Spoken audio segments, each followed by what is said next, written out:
Olá, seja muito bem-vinda, seja muito bem-vindo a mais um Café com Impraxers. Não deixe de se inscrever aqui no nosso canal e acionar o sininho para que você possa receber as notificações de todos os vídeos fresquinhos que surgirão para você nos próximos dias. E hoje é a segunda parte da nossa conversa com a professora Maria Júlia Paes da Silva sobre comunicação não verbal. E a nossa gratidão à professora Maria Júlia é imensa, pois além dela compartilhar com a gente temas tão importantes relacionados à comunicação humana, à comunicação interpessoal, ela deixou claro para nós o apoio que ela nos dá e a crença que ela tem na Impraxis. E isso nos deixa ainda mais motivadas para darmos o nosso melhor cada dia mais. É um tema extremamente importante, né, Gabi? Porque ela traz que a maior parte dos processos, a maior parte das reclamações que acontecem nos hospitais, não só contra a enfermagem, contra toda a equipe de saúde, normalmente vai estar vinculada a questões de comunicação. Exatamente. Prestar atenção na forma como nós nos comunicamos é fundamental, porque aonde quer que seja, na atenção básica, nos hospitais, nas clínicas, a maior parte dos problemas acontecem por falha de comunicação. Coisas que não foram entendidas, que não ficaram claras, que foram mal registradas, que foram mal interpretadas. Então vale a pena a gente prestar atenção na forma como a gente está se comunicando, não é? Verdade. E quando a gente fala dessa preocupação, a gente tem que entender, e a professora Maria Júlia deixou isso claro, qual é o contexto na qual a pessoa está recebendo a mensagem que nós vamos enviar. Então a gente precisa olhar para a pessoa, a gente precisa olhar para quem a gente vai cuidar, para os familiares e entender que aquela pessoa, que aquela família tem uma história. Quais foram as experiências prévias que eles tiveram de adoecimento, de cuidado? Quais foram as experiências com a equipe de enfermagem? Isso vai impactar bastante na forma como ele vai receber a mensagem que nós estamos transmitindo, né, Bru? Sim. E tudo transmite uma mensagem, né? Quando a gente pensa na forma como a gente se apresenta mesmo, né? Essa apresentação da enfermagem, dos médicos, de toda a equipe, acaba trazendo também uma informação.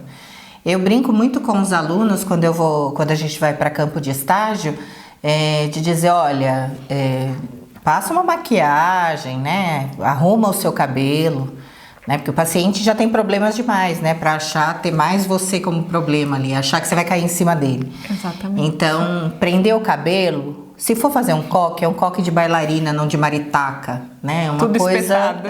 Exatamente. É você se preparar para aquele momento, né? Então é você estar lá inteira para o paciente e passar para ele a importância que ele tem para você estar se apresentando daquela forma. Ai, muito bem lembrado, Bru. Como é importante a gente se cuidar e a gente se preparar para estar na presença do outro.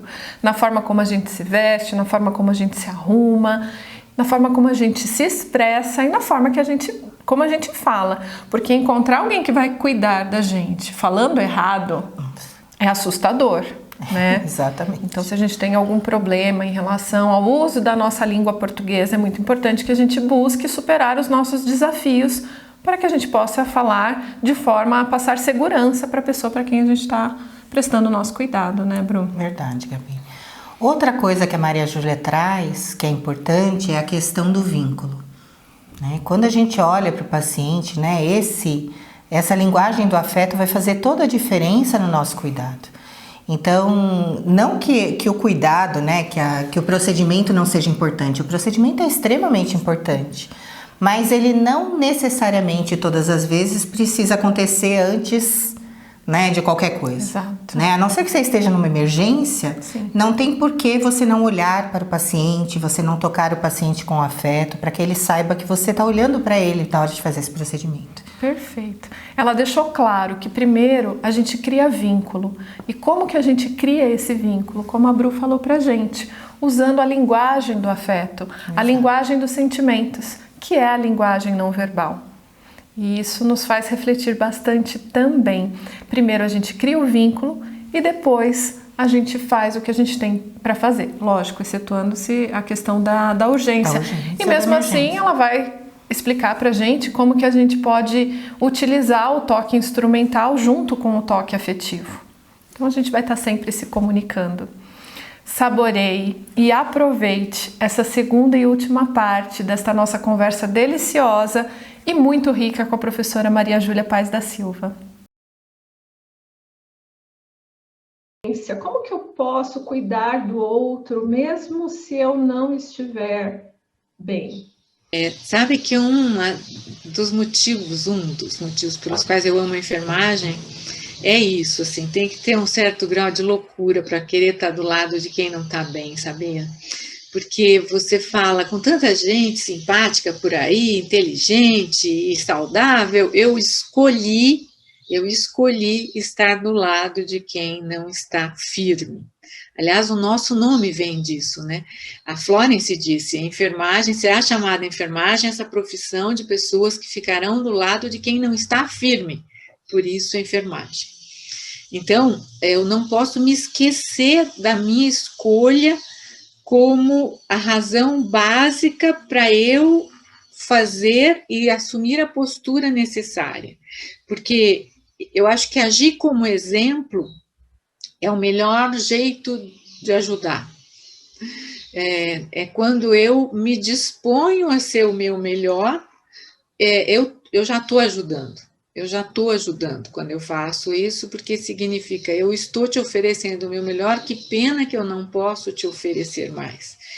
E essa postura interna faz com que eu perceba se eu estou sendo complementar ou contraditória ao meu discurso e à minha opção de cuidar. Porque quando eu chego num quarto, numa enfermaria, e realmente presto atenção qual é o tom de voz que eu estou utilizando para falar bom dia, boa tarde, boa noite, tem a ver com essa minha intenção de realmente te desejar um bom dia, uma boa tarde, boa noite. Porque todo mundo conhece pessoas que quando diz bom dia, você fala Deus me livre quando não for. Nossa Senhora da Aparecida. Então, assim, o tom de voz que eu utilizo já é adequado se eu me recordar que essa opção é minha. E que a melhor coisa que eu posso oferecer é eu como exemplo de alguém que está cansado, que está com todo esse contexto real de pandemia, porque nenhum de nós teve aula como sobreviver a uma pandemia. Estamos todos aprendendo. Mas eu tendo essa clareza que o que eu quero é ser complementar ao meu discurso e não contraditória, eu vou tomar o cuidado de, por exemplo, a hora que tocar a pessoa, pedir licença. Por quê? Porque o corpo é da pessoa, não é meu. E aí, quando a pessoa tem alguém que, ao tocá-la, diz... me dá licença, agora vou te virar, agora vou colocar você de lado, mas eu estou te explicando o que eu estou fazendo, eu estou dizendo a ela, eu te respeito, e é por isso que faço questão de explicar o que eu faço. Isso é respeito, e quando eu respeito alguém, eu estou sendo exemplo, porque isso significa eu também quero ser respeitada, e respeito para mim é um valor. E aí, quando eu trato as pessoas com esses valores, eu ajo de forma complementar até alguma coisa que eu também desejo. Quando a nossa própria categoria, quando a enfermagem fala eu quero ser respeitada, então ela também precisa respeitar. E a hora que ela presta atenção na forma que ela se aproxima, se ela pede licença, se ela é capaz de aliar ao toque instrumental, o toque afetivo, o que isso quer dizer? Além da técnica, no toque instrumental, eu aliar a essa técnica sempre algum grau de afetividade, quando eu, por exemplo, ao fazer uma ausculta, coloco a mão no ombro de uma pessoa. Isso não faz parte de uma técnica de ausculta, mas significa, eu sei que tem gente embaixo desse pulmão. Então, quando eu sou capaz de aliar a um toque instrumental, por exemplo, eu vou puncionar um vaso em alguém. Quando eu falo, me dê licença, eu sei que ninguém gosta, e ninguém gosta mesmo, tem que ser... Nem o dependente químico gosta da furada em si, ele gosta do resultado.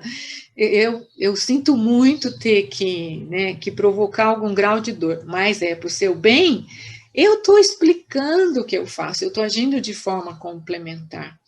Então, eu acho que o ponto, Gabi, é a gente sempre lembrar que a opção foi nossa e que quando eu estou falando de não verbal, eu preciso me lembrar que as finalidades dele são complementar o verbal, contradizer o verbal, substituir o verbal, é quando às vezes eu não preciso falar, eu escuto, isso é uma substituição, mas eu escuto com atenção, usando um meneio, fazendo às vezes um que é muito legal. Quando eu ficava em dúvida sobre o que falar, eu sempre dizia porque isso significa, pode continuar falando, eu preciso de mais para poder entender. E também o demonstrar sentimentos, porque é com gestos, é com posturas que eu mostro o sentimento. Por exemplo, eu estou saindo muito pouco de casa, por já ter mais de 60 anos, também por respeito às pessoas, também por respeitá-las. Eu não vou sair para respeitá-las. E isso tem a ver com essa postura, com essa consciência de que escolha eu fiz para poder usar o não verbal de forma complementar. Talvez a gente possa desenvolver algumas estratégias. Dentro do pouco tempo que a gente tem, o plantão é corrido, mas de repente é 1 minuto que você pode parar com a sua equipe antes de começar a jornada de trabalho, seja na passagem de plantão, na hora da acolhida, e às vezes uma respiração. Qual o motivo de eu estar aqui hoje? Talvez esse 1 minuto possa mudar a dinâmica de como a gente começar aquele dia. Muito, muito importante. E muda tudo, eu acho, porque eu tinha citado o Sócrates, né? Eu vou citar o Platão, que foi o discípulo dele também, porque ele falou que aquilo que você é aquilo que você faz quando a última porta é fechada. E você foi minha aluna, você sabe que eu sempre falava da importância de lavar a mão, há 200 anos atrás. E o lavar a mão, você tem que confiar no aluno, ou seja, eu não vejo o resultado, eu não tenho como ver se ele lavou adequadamente, se ele lembrou de todas as fases. Então eu pensava, nossa, como isso tem a ver com essa consciência que ele tenha de que isso é ele. Se ele lavar a mão direito, ele está me mostrando quem ele é, mesmo que ninguém esteja olhando. Então, a pessoa faz isso primeiro por ela, porque ela sabe que a vida que tem nela também merece respeito, que a forma como ela age também precisa ser digna de confiança, que ela precisa ser um exemplo. E aí, isso nos ajuda nesses momentos tão desafiadores, que não vou conseguir fazer tudo o que eu gostaria, mas eu vou fazer tudo que eu puder. Tudo que eu puder significa, entre eu pegar o meu carrinho de medicação até chegar nos quartos, eu vou só respirando. É exatamente isso. Eu vou respirando, lembrando da vida que tem em mim. E aí, por que eu quero ser bom? Porque, na verdade, pouca gente realmente acorda e fala, você é horrível hoje. A maior parte dos normaizinhos fala, não, hoje eu vou me sair bem.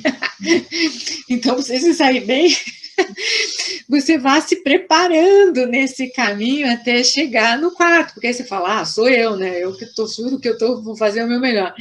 E aí você respira e presta atenção no tom de voz. Porque sabe uma coisa que eu reparo também, que é muito comum, infelizmente, ainda nos hospitais?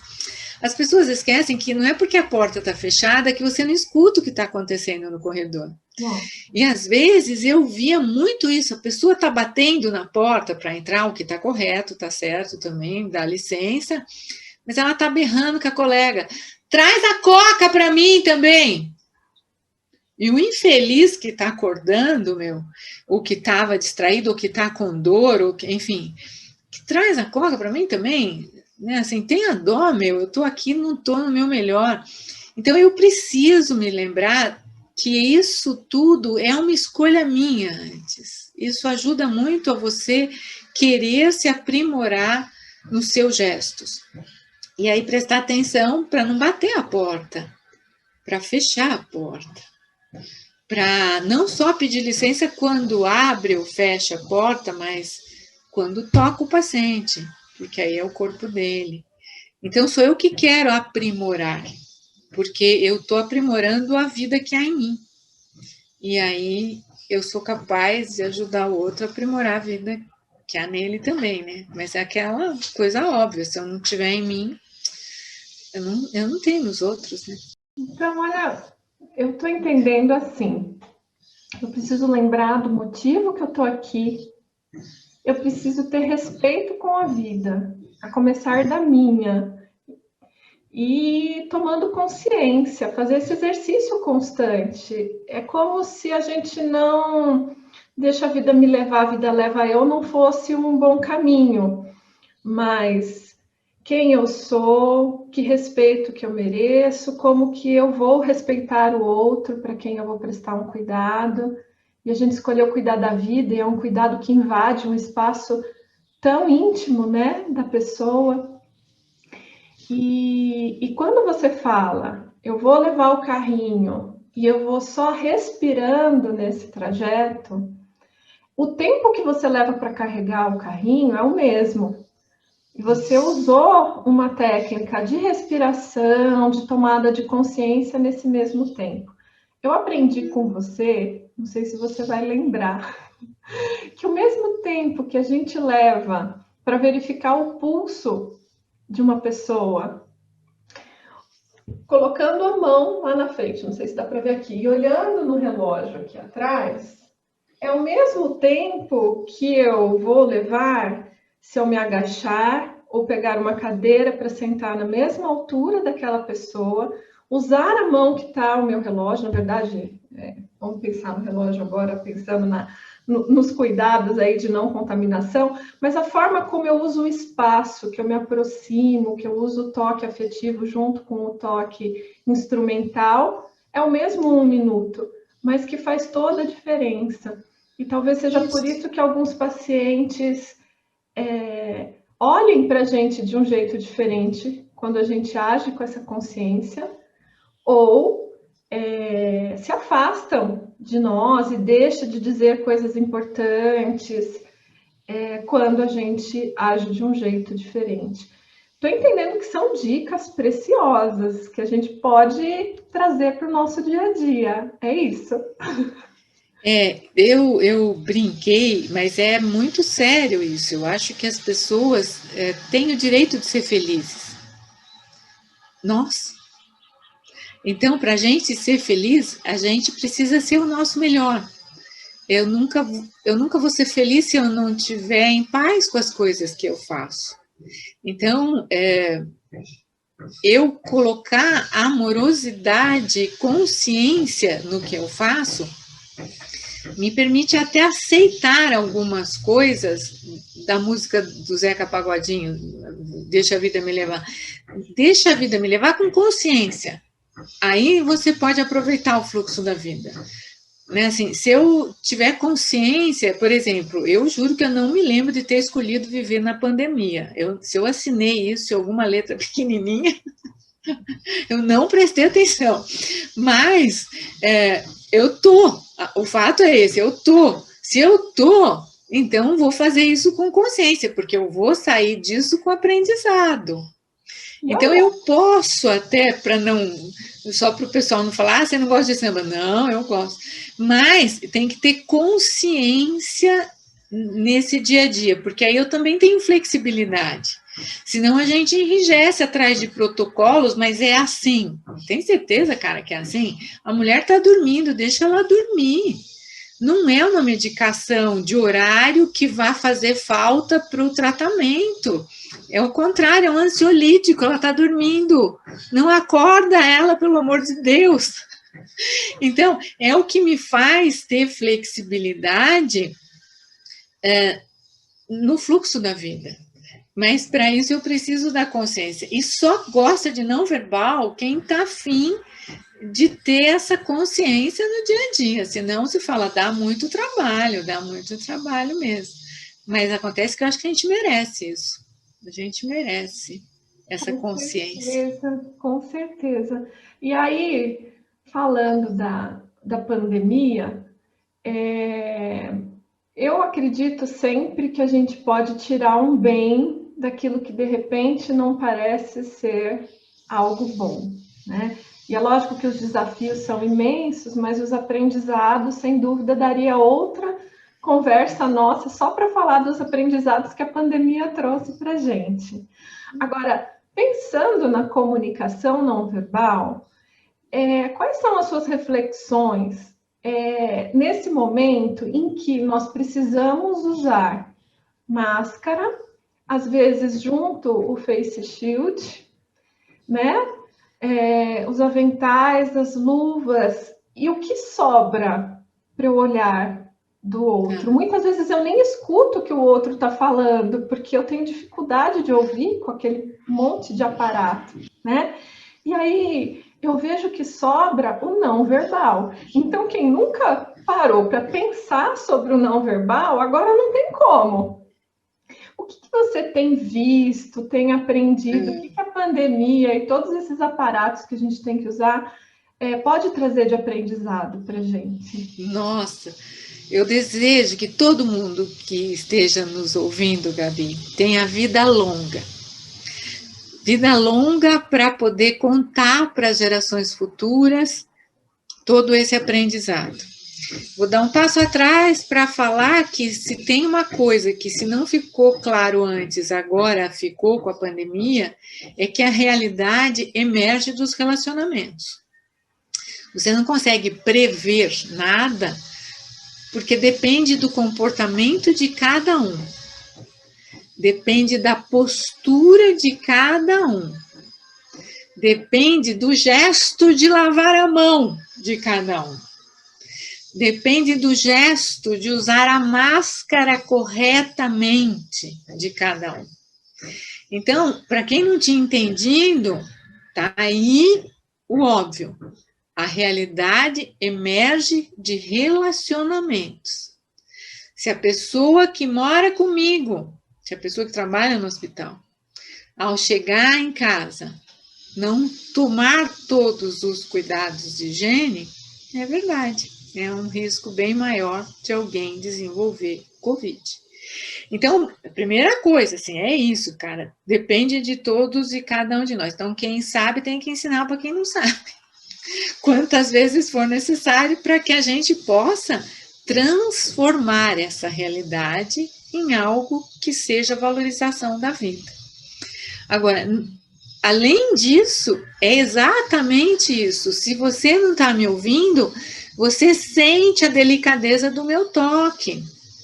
Você percebe eu me aproximar para que você enxergue o meu olhar. Você se aproxima para que você possa ouvir, apesar de tudo, alguma coisa, e até eu dizer, desculpa não poder ficar mais com você, mas você está vendo como é que está isso aqui.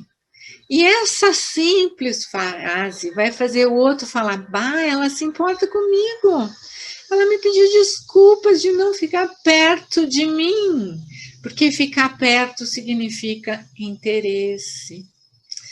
Então, se tem algo que ficou claro, é que essa linguagem humana é a linguagem que pode dar força para quem não tiver firme e ir adiante. E mais,